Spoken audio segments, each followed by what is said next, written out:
Hello all, welcome back to another episode of Burnham's Breakdowns. On this YouTube channel you will find all things NHL Monday, Wednesday, and Friday. Be sure to like and subscribe and get the word out there to any hockey fans you may know. I'll also be over on Instagram at Burnham's Breakdowns where you can give me a follow there as well. As stated before, the channel will cover all things NHL in about a 30-ish minute video every Monday, Wednesday, and Friday, where I will also post a trailer like clip the morning of on Instagram, going over and previewing the video for that night. With all that said, let's get into today's episode. Today's draft day in the NHL. Today is one of my favorite days of the year. Every year, I look forward to this day, basically from the end of the draft on to the next year. I kind of already have a look at what 2027 is going to look like, who's going to be at the top there with guys like Landon Dupont, Alexei Joseph, and this Russian Nazar Prokopov or something like that. But in tonight's video, we're obviously going to be focusing on the 2026 NHL entry draft and what's going to happen in tonight's first round. So in today's episode, I'm going to do a mock draft where I go over all the 32 picks in about a 30-second or so little overview of each player and what I think the team might do at that slot, and then have a look at also the crazy week that was in the NHL as well with all the trades. So yeah, stay tuned for that tonight. Starting at first overall, Toronto Maple Leafs had the first overall pick, and it's looking very highly likely that they're going to take Gavin McKenna. Gavin McKenna is a highly skilled winger, played in Penn State this year, put up over 50 points as a freshman, which is really good as a draft eligible. Looking like a Nikita Kucherov, maybe Patrick Kane at his best. Maybe at his worst, he's a perimeter playmaker that, maybe never really succeeds postseason. But Toronto's getting a high-name player that's been around this talk for the last couple of years. He dominated the U18s, had good performances at the World Juniors, dominated in the WHL. Gavin McKenna is going to be a hell of a player in the NHL. It's just a matter of how Toronto surrounds him and if the media is going to be too much for him. We'll see how that affects his play on and off the ice. Because as we've seen with guys like Mitch Marner, it can have an effect on you. So we'll see if he can handle it, but it's sure looking like that's who they're going to take at number one. At number two, it's looking like San Jose made a move with my team, the Ottawa Senators, a couple of days ago that's really shaping up for them to take Ivar Stenberg. Ivar Stenberg had an absolutely dominant year over in the Swedish Elite League for a draft eligible. Looking like he could be a 90 to 100 point player in the NHL. Super dynamic from the wing, super skilled, two ways. He's got that hard and soft skill. Honestly, looking like probably going to be a coach's dream that can play on the penalty kill, power play. Just a guy that can be relied upon in all situations, and kind of that guy that in the playoffs maybe won't shy away as much as McKenna. Maybe won't be stuck to the perimeter as much and can get to the inside still when the games get going tough. So we'll see. It's looking like that's probably the move for San Jose now. Now they could still look at a guy like Chase Reed or Carson Karls to really jumpstart the defense, and then maybe look forward at 9 or maybe another D at 9.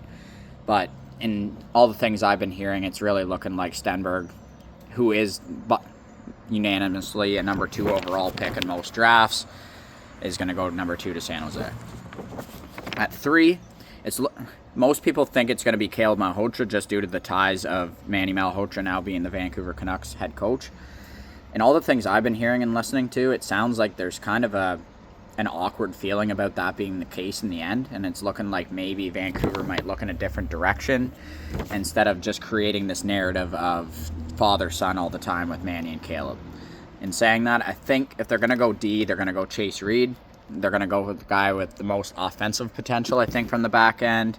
Right shot guy, 6'2", 6'3", moves like he really moves around the ice very well, skates well. Just a guy that you can build your blue line around, and with the departure of Quinn Hughes earlier this season, that seems like a good fit for the Vancouver Canucks. At 4 overall, now we have the Buffalo Sabres picking, and what was an absolute steal, and we'll get to that later when we talk about the trades, in acquiring the 4th overall pick in a package for Bowen Byram going the other way to Chicago. In Buffalo's barn, I think they're going to go Caleb Malhotra. That's who I'm going to go with here. It's kind of a toss-up, I'd say, between him and Viggo Bjork, who the best center prospect is in this draft for me. I think with Buffalo, they just signed a guy like Zach Benson to a 7-year, $7.5 million deal.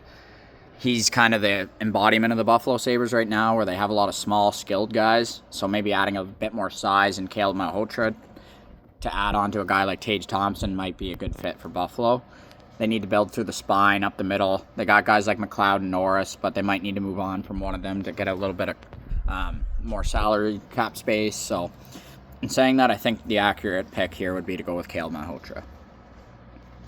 At 5 overall, we got the New York Rangers, and everything I'm hearing, they also have a liking to a certain player, and that's Albert Smits, the defenseman from Latvia, who's played basically everywhere this year at the Olympics, the Worlds, World Juniors, and over in Finland, in the DEL, in Germany as well, and just looks like a pro player. He moves around the ice effortlessly, moves the puck well, good two-way guy, a little bit raw, a couple decisions here and there that make you scratch your head, but other than that, Albert Smits looks like a top pairing D, and with Adam Fox potentially on the way out in New York, we'll see what they do here in their rebuild. Albert Smits would be a good fit for them, and it just seems like they've really taken a liking to this player. At 6 overall, we have the Calgary Flames, and I have them taking the defenseman out of the Moose Jaw Warriors, and that is Carson Karls. Carson Karls is one of my favorite players in this draft. He moves around the ice, like most of the D in this top end, moves around the ice effortlessly, good two-way player. He's got pretty creative skill that's developing and has really taken a jump over the course of this season with getting more offensive looks. Kind of came into the year as a two-way guy, maybe more of a defensive-leaning guy. But as the season went on, you could see it in his game. He took a lot more offensive risks, was joining the play a lot more, and he really used that skating on the offensive side, especially after the World Juniors, where I think it was a shot in the arm for a guy like this guy coming into his draft year, where there was no expectation of this guy even darkening the doors of that World Junior roster, and he just knocked the doors right down. He played so well in the first half of the season, and the game just kept developing. He just kept adding different tools to his toolkit, and now he just looks like this two-way demon who could be a guy like a Jake Sanderson or a Miro Heiskanen in the league, with a bit more physicality even, which is very enticing, and that just seems like a perfect pairing mate for a guy like Zane Parekh in Calgary. At number 7 in Seattle, who am I going to have them take? The D. I think Seattle's going to go Keaton Verhoff. I don't think he's going to slip any farther than this. The Nodak kid, big right shot defenseman, known more as a bit more of an offensive defenseman, hard shot, competitive, physical. Just this guy that with Seattle, they have so many forward prospects. They need a big name defenseman that even if it takes a couple years for him to develop, they have guys like Don and Mont who are still locked up, I think, for a couple more years. So they need a defenseman to build around with that young crop of forwards they have, and I think Keaton Verhoff, once he takes a couple more years to really iron out the skating in North Dakota, I think he'd be a perfect fit in Seattle. At 8 overall with Winnipeg, the Vigo Bjork slip is not going to fall any further. I love this player. If any of you are watching this that know me, I'm very short myself, so I really enjoy the way this guy goes about playing hockey. He doesn't beat you with speed. He doesn't beat you with size. He beats you with intelligence. He beats you with anticipation. He's always in the right place at the right time. He has a slick sense for just putting up points no matter what level he's at, whether he's at the men's worlds or he's in the U20s in Sweden. He just seemingly dominates at every level, regardless of his age, regardless of his size. From everything I've been hearing, he's built like a truck. He's going to run you over regardless of your size. He's going to outwork you, and he's just going to outthink you. And I think for a team like Winnipeg, they need to build down the spine with guys like Scheifele getting older, and just the exodus of players from Winnipeg seemingly over the course of the last couple seasons, and not really being able to establish a second-line center. That I think that might be the floor for Vigo at this point. I think he could really be the Scheifele 2.0 in a couple of years, and I think that's big for a team like Winnipeg, who seemingly has a tough time keeping on to their players, as guys like Connor Hellebuck have recently requested trades out of town. Sorry, I'm dealing with a bit of a tickly throat here at the moment. At 9 with San Jose, as mentioned before, now they have this pick from Ottawa in the William Eklund trade. And with that, this is clear to me that this is a spot where they're going to pick a defenseman. And really, the best defenseman left on the board of that top crop of players, to me, is Daxon Rudolph. Daxon Rudolph is very similar to the way he plays hockey very similar to the way Brant Clark plays.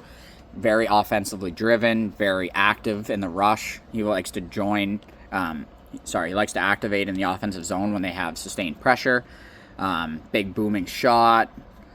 Thinks the game very well. I think there's a little bit of question marks about his physicality and his defensive play, but at the end of the day, you're getting a high-end offensive defenseman that in San Jose, they need a right shot to go with Dickinson on that top pair long term, and I think Rudolph's a perfect fit for that. At 10 with Nashville, I have them going with Wyatt Cullen, the dynamic forward out of the U.S. program, son of Matt Cullen, former Pittsburgh Penguin and Stanley Cup champion. Wyatt's very dynamic with the puck. Doesn't play the game very similar to his dad whatsoever. His dad was known as this two-way kind of defensive forward, penalty killer. Wyatt's the exact opposite. Going to be a power play dynamo, very dynamic off the rush. He's a finesse player, really likes to take guys one-on-one. So a high-skilled guy that Nashville's going to take a bet on here at 10. At 11, this is the first of 4 picks, which is crazy for the St. Louis Blues. I have them taking a defenseman here, and this might be a little high for some, but I just love the intelligence on this player. I think he's bigger than he gets credit for. I think he's extremely smart, extremely toolsy, one of the best skaters in the draft, and that's Ryan Lynn. Put up good numbers, over a point a game in both seasons, I believe, in the dub, or he's very close in his first year and definitely over in his second. I just think intelligence in this league, it gets overrated, and tools kind of seem to prevail. And with Ryan Lynn, I think there's a high combination of tools here with a high brain. He just might be a 5'11 D-man, which at the end of the day, what's 1 inch? And I really struggle with that with the NHL. It seemingly there's this 6-foot threshold, and if you're 5'11, maybe teams will look the other way on you. Last year, we had no defensemen that were drafted under 6 foot tall. I believe that's a true fact, and you can fact check me on that, but I'm pretty certain that was the case last year. But with Ryan Lynn, I really think this is a top 15 guy. I think St. Louis, they don't really have a lot of right shot defensemen in their pool coming up, and this would be just a perfect pairing mate, I think, for Philip Broberg long term in St. Louis. At 12 with New Jersey, there's been a long time coming for a power forward in New Jersey. They tried to get it with Timo Meier, and I think the perfect fit for them is the big bruising Ethan Belchetz. He's highly skilled, highly intelligent, highly physical, and even sometimes it can kind of drift with his physicality. He's very, he's obviously very physically gifted at being 6'5" and 230 pounds, and he's developing that mean streak. It's coming. And everything that I'm listening to, it sounds like over the course of this season, he kind of understood that he had that size and that he had to use it in order to be the most effective version of himself. And maybe the points didn't come as a result, but I think as his game is continuing to develop and kind of round out into his size, going to Michigan State is going to be a perfect fit for him to just get in the gym and really take advantage of leaning out and developing maybe a bit more foot speed to ultimately unpack that skill that's oozing out of him when you see his highlight reels. Like, this guy's very talented and very big, and I think it's all going to work in the end for Ethan Belchetz. At 13 with the Islanders, I have them taking a center in Tynan Lawrence. I still really like this player, but I do see where some people think that there might be not that ability to drive a line necessarily on a first line, but maybe on a second line. And I think that's still valuable in the top 15. And with the Islanders, they're built on speed with Matthew Schaefer and Matt Barzal. And I'm blanking on another guy that I know is really fast with the Islanders. But in saying that, Tynan Lawrence, he's a burner up the middle, likes to shoot the puck. I just think he fits that DNA of what the Islanders are trying to create there with the new regime. And they need another center in their pool. So Lawrence would be a good fit here for the Islanders at 13. Still battling that tickle. At 14 with Columbus, I have Oliver Savanto going there. The big power forward center that's known as a two-way guy, going to win you face-offs. He just seems like that perfect fit as like a Jordan Staal type guy in the league that Columbus needs down the middle. They have Adam Fantilli.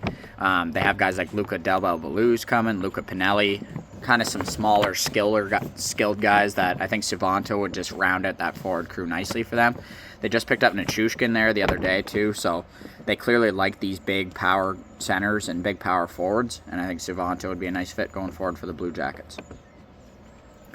At 15 and 16, currently holding those two picks are the St. Louis Blues, and I'm I'm going to buy into the fact that they're that they're getting Liam and Marcus Ruck here at these 2 picks.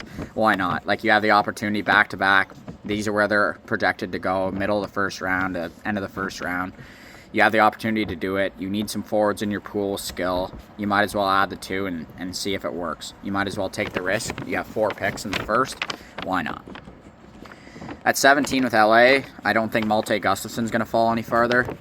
They kind of need everything in their pool. They're shallow up the middle. They're shallow on the wings.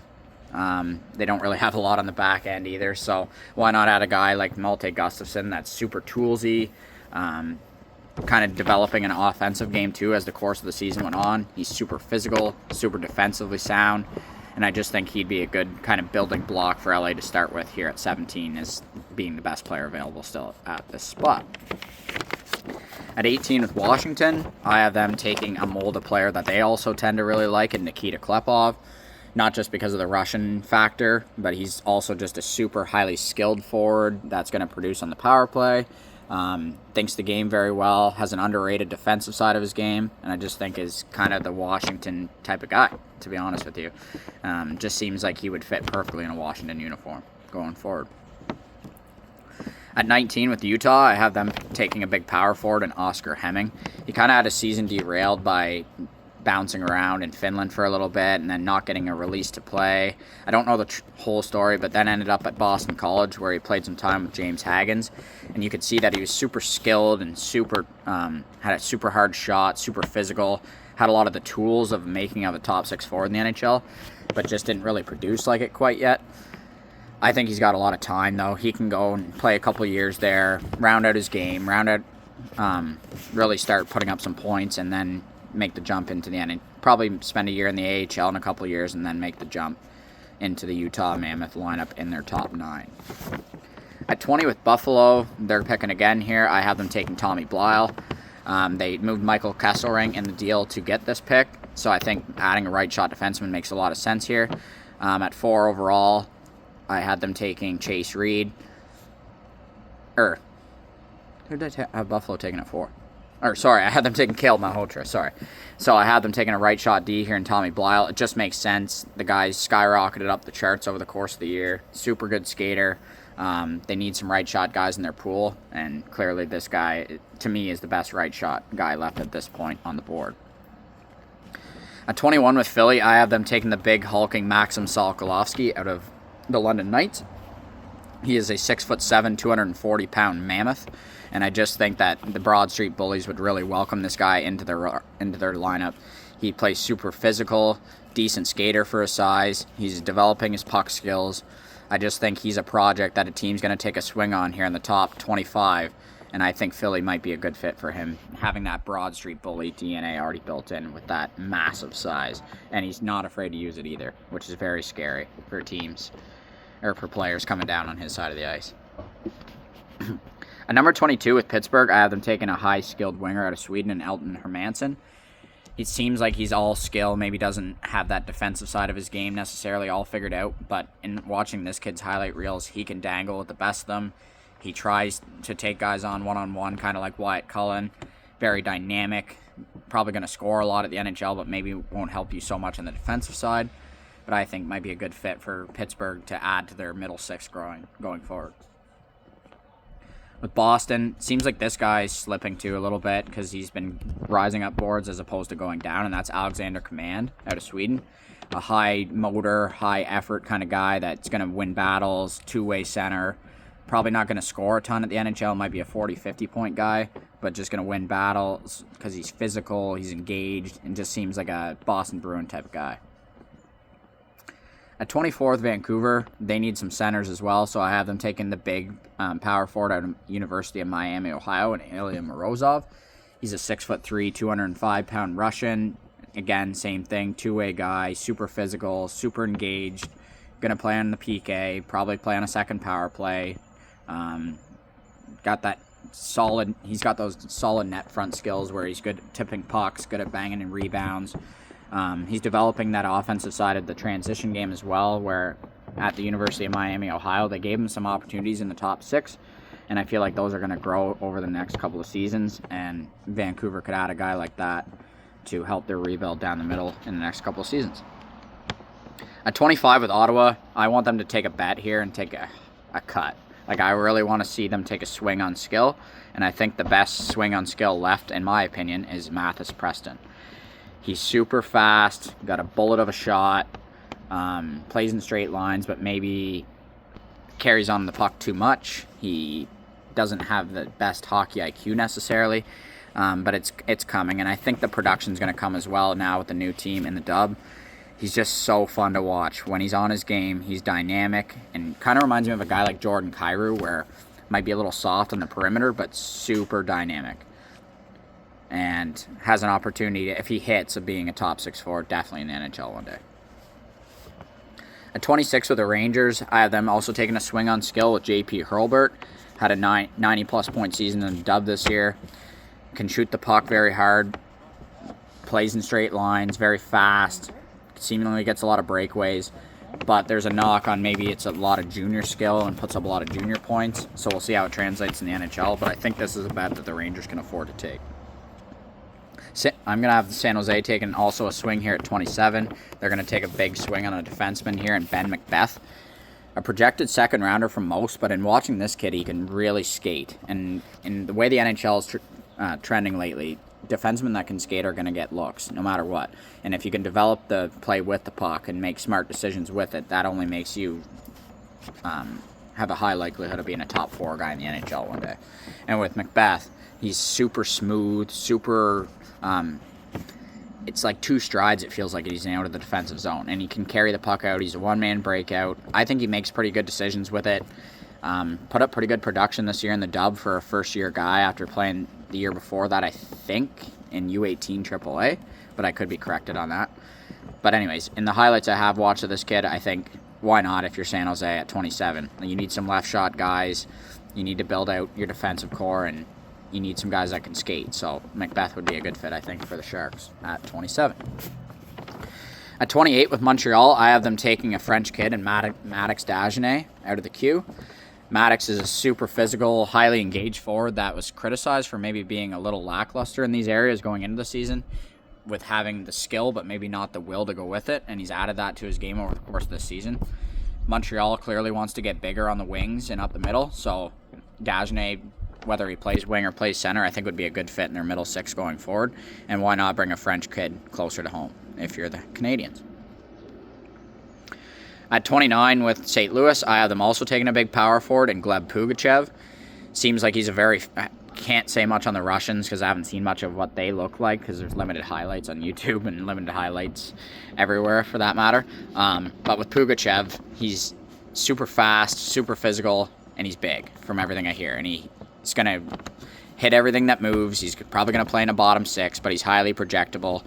And if you're St. Louis with your 4th pick, you might as well just hit a double here and get a safe guy and have a guy that's going to play in your lineup in probably only a couple years' time with the physical tools already there in a guy like Pugachev.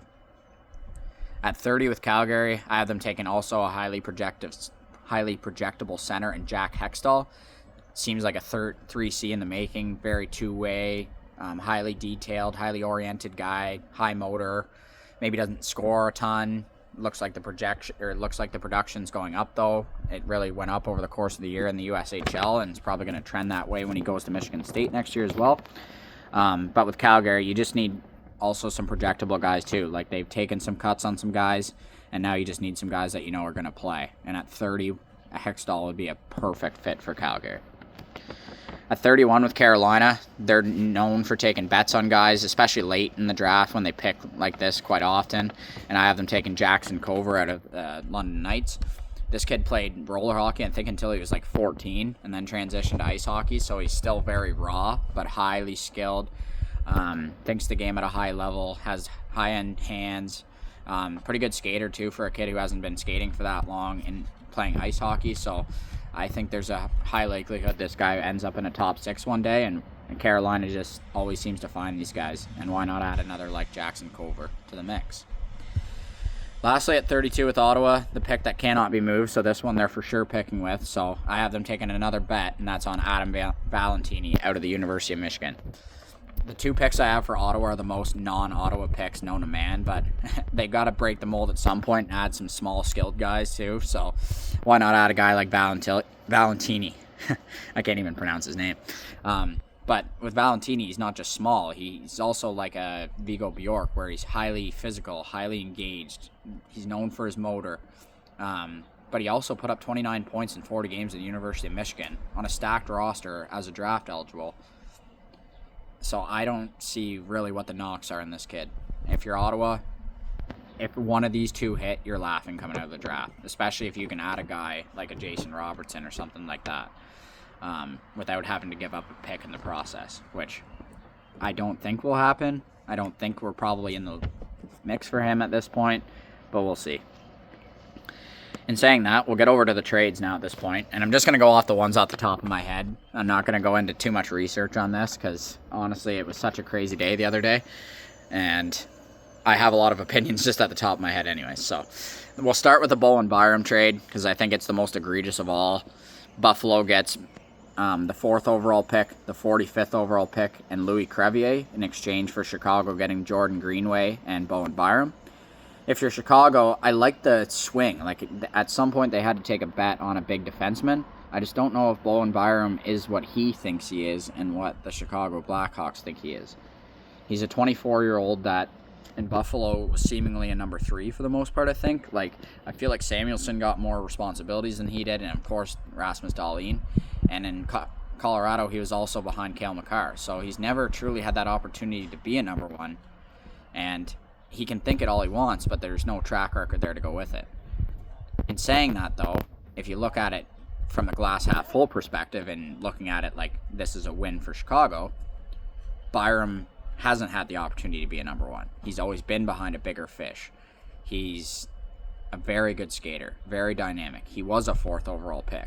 He was very dominant at the World Juniors. He had a big WHL career. Like, he's had a pretty decent NHL run too as well. Like, there is...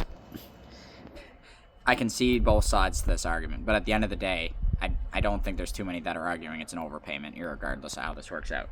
Like, at Byram's best, does he ever put up 70 points? Like, if he puts up 70, though, is it still even an overpayment? Right? And that's kind of the way I'm looking at it. Second, we'll look at the Ottawa trade with William Eklund. So Ottawa acquires William Eklund as well as 2 prospects in Casper Haltonen and Brandon Svoboda from the San Jose Sharks in exchange for the 9th overall pick. I like it from Ottawa's perspective as long as they add something else. Like, if they're done with Eklund and they just acquire draft capital plus Eklund and that's all they get for their team going forward, I'm a little worried for their short-term future anyways. But I like Eklund's fit with the team. Obviously, there's the Swedish connection with Allmark and Zetterlund.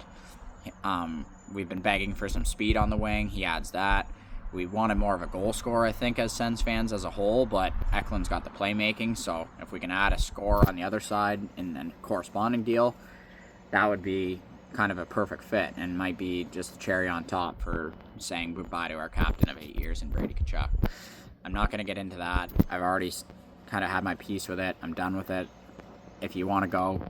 That's kind of my opinion. We got a package for you. You get to go be the second fiddle to your baby brother or to your big brother. Good for you. Like, drive around in your golf cart, whip-de-doo. That's my opinion on it, and I'm done with it. So we'll move on to another trade. What else? What other moves happened the other day? Oh, we had Simon Nemec going to Calgary from New Jersey. So Calgary adds Simon Nemec, a 2nd overall pick from a few years ago from the Devils, in exchange for a couple of picks and a prospect in Etienne Morin. So they got a first-rounder in 27 and a first-rounder in 28.